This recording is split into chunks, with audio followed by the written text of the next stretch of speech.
నంద్యాల జిల్లా ముచ్చుమరిలో అత్యాచారం హత్యకు గురైన బాలిక ఘటన ఇంకా మిస్టరీగానే ఉంది. 7 రోజులవుతున్న బాలిక మృతదేహాన్ని మాత్రం కనిపెట్టలేకపోయారు. దాంతో బాలిక కోసం ఇంకా సెర్చింగ్ ఆపరేషన్స్ కొనసాగుతూనే ఉన్నాయి. ప్రధానంగా పగిడియాల మండలం మొత్తం జల్లెడ పడుతున్నారు పోలీసులు.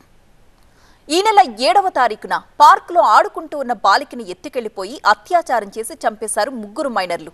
ఎవరికి అనుమానం రాకుండా స్పాట్లో క్షుద్ర పూజలు చేసినట్లుగా ఆనవాళ్లని క్రియేట్ చేశారు. ఈ ఘోరం జరిగిన 2 రోజుల తరువాత ముగ్గురు మైనర్లను అదుపులోకి తీసుకున్నారు పోలీసులు. వాళ్ళిచ్చిన సమాచారం మేరకు బాలిక డెడ్ బాడీ కోసం 3 రోజుల పాటు కాలువలో గాలించినా కూడా ఉపయోగం లేకుండా పోయింది. ఇదిలా ఉంటే 7 రోజులైనా బాలిక మృతదేహం ఆచూకీ లభ్యం కాకపోవడంపై అనుమానాలు కూడా వ్యక్తమవుతున్నాయి. పోలీసులకు అసలు నిందితులు కరెక్ట్ సమాచారమే ఇచ్చారా అన్న ప్రశ్నలు తలెత్తుతున్నాయి.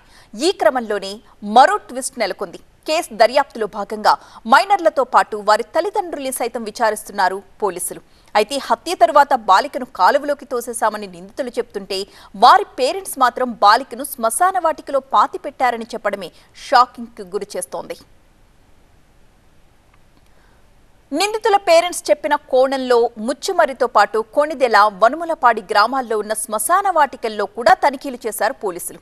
అవసరమైతే పాతి పెట్టినట్లుగా అనుమానం వచ్చిన ప్రదేశాల్లో తవ్వకాలు కూడా చేపట్టాలని భావిస్తున్నారు. ఇప్పటి వరకు కాలువలో గాలించిన పోలీసులు ఇప్పుడు బాలిక మృతదేహం కోసం శ్మశాన వాటికల్లో తనిఖీలు చేపట్టారు.